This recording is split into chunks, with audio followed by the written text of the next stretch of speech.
Hi, beautiful women, and welcome to The Voice of the Wise Woman by Kristy Borbas.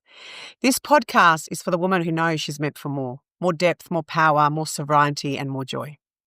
You may already have success on the outside, but you feel that deeper pull inside for your soul, for your sisterhood, and for your true queendom. Your true queendom. Here we awaken ancient wisdom, astrology, energetics, and embodiment, so that you can step into your feminine leadership and live the life that you're truly here for. I'm Kristy, your guide, an oracle, and voice of the wise woman, and I'm so honoured you're here. Let's dive straight into today's episode. Today, we're going to be talking about the cycles of nature and why they are the perfect mirror for feminine.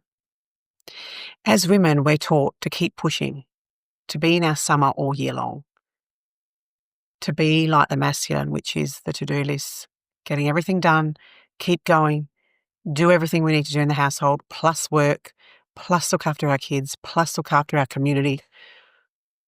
And where are we in this? Absolutely nowhere.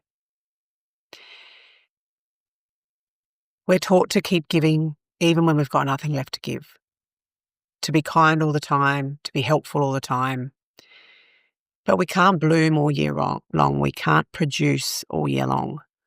Nature doesn't work that way, and neither do we. This episode is for you if you've ever felt guilty for resting or judge yourself by not being productive enough. By the end of this, you'll see how aligning with nature's rhythm actually makes you more powerful. So like nature, we need to look at that and envelop those seasons within us. Our own summers, our own spring, winter, and autumn. And just like nature, we should actually be using those seasons to the best of our ability. So for example, in summer, most people feel most alive. They feel like the sun gives them energy. They might go out more. They might have more parties. They invite more people over. They might be outdoors more. You generally have more energy because the sun is more out. So sun is outward, energy outward. We are giving, we are doing, we are productive, and that is summer. So it's when we're in full bloom, full expression. Now, we then have the other seasons. We can't be summer all year long. Then nothing would grow, and neither would we, right? So we have the opposite of summer, which is the winter. And the winter period is when we are doing the death. Okay, so we are letting go of everything. We are shedding, we are resting, we are hibernating. So the important thing to do in winter with the weather the way it is be internal. Be with the people that you love in the home, nurturement, nourishment, eating well. It's when we most often get sick. So we need to look after our bodies a bit more. Slow down, be restful, be okay with the pause, be okay with sleeping in. All those things, our body needs it in order to grow. The trees, the leaves have to all fall and die for them to be reborn again. Now we have spring, which spring is the most fertile season. So it's when the blooms start coming on all the flowers. We're starting to feel it here in Australia. Even though it's rainy, we're getting the extra sun in the afternoon. I'm seeing the grass just get little buds. I'm starting to get some hay fever because the flowers are starting to bloom, right? Spring is sprung. Most babies are born or conceived in spring because that is a natural time of fertility. So you would be fertile in this time, which means you will launch well in spring.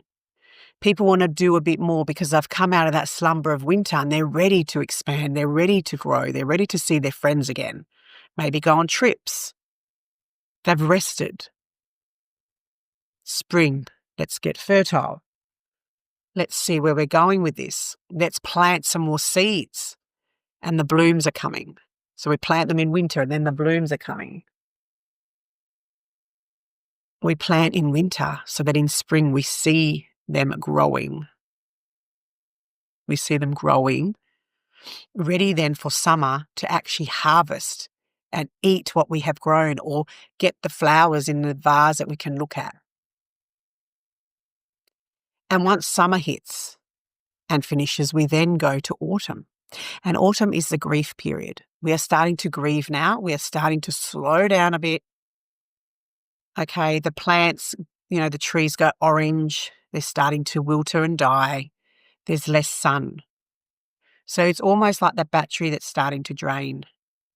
You still feel okay, but definitely not a spring and a summer feeling. You're starting to really lower. But we're grieving here, we're reflecting, we're slowing down until we get to winter, which is a total death and decay of letting go of everything. So when we look at that, we can start, for example, in winter, where the things we don't like, what we need to get rid of, we look at in winter and we let go of it. Then in spring, we set the new intentions, plant the seeds, new intentions, starts growing. In summer, it's in full bloom. We expand, we eat it, we use it, we show people all that we have grown. And then autumn, we allow that to start slowly dying and shedding again, what no longer serves us, so that in winter, we have that total clear, ready for the cycle to begin again. How beautiful is that? To know that we're allowed to rest. We're supposed to pause. There are times when we're going to have so much energy and so much love and so much kindness and so much to give. Why would we do that when we're feeling flat? If we had that downtime, wouldn't we have more energy in those months? Yes, we would. So that's why it's okay to put boundaries in place. It's okay to say no, because we all have external nature cycles, but then we have our own cycles within as well.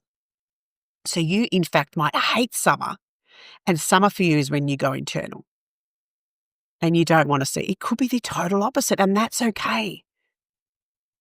You'll still have the full cycle of the 4 seasons, but just in a different way. So when I talk about this, don't feel like it's not me and, oh my God, I don't feel like everybody else. No, that's not what it's about. I'm just explaining the seasons. Your own season is your own season, and you must be true to that. But if you talk to people, even your family, about things like that, like, I'm not the best in these months, I'm really good in these months, then people can understand you better. And they won't just think you're a person that never says yes to the parties or never wants to do anything. It's just aligning with your own rhythms and time, which is absolutely fine. Honoring each season, spring, summer, autumn, and winter, means that we can rise, bloom, release, reset, and rest. And then we stop forcing the constant summer feeling, the not hustle, but more doing. And in winter, we are being. We can't be constantly in summer. That's not how Earth is, or nature grows, or trees grow, or anything around us. We need the cycle. Nobody's robots here. So knowing your cycle and nature's cycle and how you fit in with that is key. Even different hemispheres, we're feeling exactly different things, right? So it's really powerful to know that winter and autumn are just as powerful as spring and summer, even more so, because you're literally ridding what is getting in your way. You're going out there and you're doing the weeds, you're pulling the weeds, the things that are stopping you from getting where you want to go. If we just kept trying, we would never know what's stopping us from getting there. And if we just always have a goal and we never look at it and say, do I still want this goal? Am I still aligned to this? We're going to be constantly searching for something outside of ourselves. Winter is when you're present. Autumn is when you start to relax. Summer is when you're experiencing it, and spring is when you're birthing it.